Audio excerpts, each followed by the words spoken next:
যুগ পাল্টানোর সাথে সাথে মানুষের ব্যবহারও কিন্তু বেড়েছে, বা সোশ্যাল মিডিয়ার যে লিঙ্কগুলো আছে সেগুলো কিন্তু দিন দিন বেড়েই চলেছে।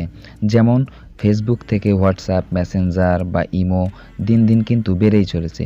ঠিক এমনই একটা অ্যাপস এখন আমরা কথা বলবো সেই অ্যাপস নিয়ে, যে অ্যাপসের মাধ্যমে আপনি আপনার বন্ধুদের সাথে খুব ভালোভাবে, খুব উন্নতভাবে আপনি কথা বলতে পারবেন অন্যান্য অ্যাপসের থেকে আলাদাভাবে। তো আজকের এই ভিডিওতে আমরা কথা বলবো এমন একটা অ্যাপস, সেই অ্যাপসের মাধ্যমে আপনি আপনার সোশ্যাল মিডিয়াতে আপনি কানেক্ট থাকতে পারবেন, কিন্তু একটু আলাদাভাবে। তো সেই অ্যাপসটা হচ্ছে বিপ অ্যাপস। এই অ্যাপসটা আপনারা প্লে স্টোরে পেয়ে যাবেন। সিম্পলি প্লে স্টোরে বিপ নামে সার্চ দিলে ঠিক এই অ্যাপসটা আপনারা পেয়ে যাবেন। এটাকে আপনারা ইনস্টল করে নেবেন। তো পরবর্তী প্রসেসটা আমি দেখিয়ে দিচ্ছি।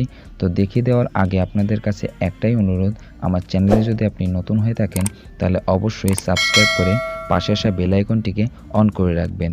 তো চলুন আমরা এখন ভিডিওটা শুরু করি।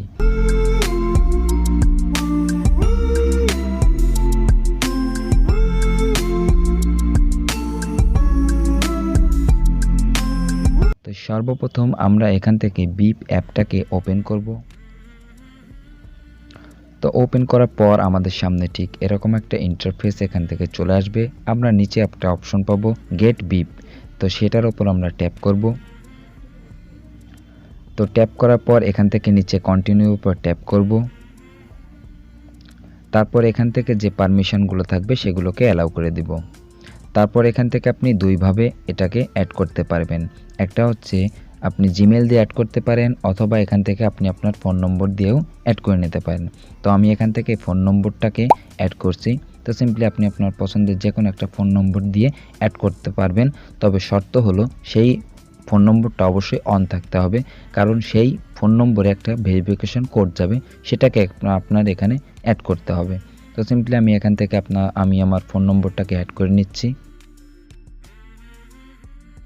তো অ্যাড করার পর আপনারা এখান থেকে গেট ভেরিফিকেশন কোডের ওপর ট্যাপ করবেন।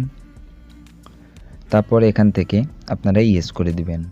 কিছু সময় লোড নেওয়ার পর এখান থেকে একটা ভেরিফিকেশন কোড আসবে। তো সেটা অটোমেটিক এটা ফিল হয়ে যাবে। অবশ্যই কোডটা আপনারা গোপনভাবে রাখবেন। তারপর এখান থেকে পারমিশনটাকে অ্যালাউ করে দিবেন। অ্যালাউ করে দেওয়ার পর দেখুন এখানে আমাদের প্রোফাইলটা শো হয়ে গেছে। ইচ্ছে করলে আপনি আপনার প্রোফাইলের নামটা চেঞ্জ করে নিতে পারেন। তো এখান থেকে আমি আমার নামটা দিয়ে রাখছি। তো তারপর এখান থেকে ক্যামেরার উপর ট্যাপ করবেন। ট্যাপ করার পর আপনি গ্যালারি থেকে আপনার পছন্দের ফটোটাকে অ্যাড করে নিতে পারেন। তো প্রোফাইল ফটো অ্যাড হয়ে যাওয়ার পর উপরে ডান অপশনে ট্যাপ করবেন। কিছু সময় লোড নেওয়ার পর আপনার প্রোফাইলে ঠিক এরকম একটা ইন্টারফেস আপনার সামনে চলে আসবে। তো এখান থেকে আপনার পারমিশনটাকে অ্যালাউ করে দিবেন। তো অ্যালাউ করে দেওয়ার পর আপনি এখন এখান থেকে মেসেজিং বা কলস আপনি যে কোনোভাবে কানেক্ট হতে পারেন। তো মেসেজ করার জন্য আপনারা এখান থেকে যেই মেসেজ অপশন পাবেন সেটার উপর ট্যাপ করবেন। তো ট্যাপ করার পর আপনি এখান থেকে যে নতুনভাবে গ্রুপভাবেও করতে পারেন, বা আপনার বন্ধুদের সাথেও অ্যাড হয়ে করতে পারেন। তো এর বিস্তারিত যে ডিটেলস সেটিংগুলো আছে সেইগুলো নিয়ে আমরা আগামী একটা ভিডিওতে কথা বলবো। তো ততক্ষণ সবাই ভালো থাকবেন, সুস্থ থাকবেন।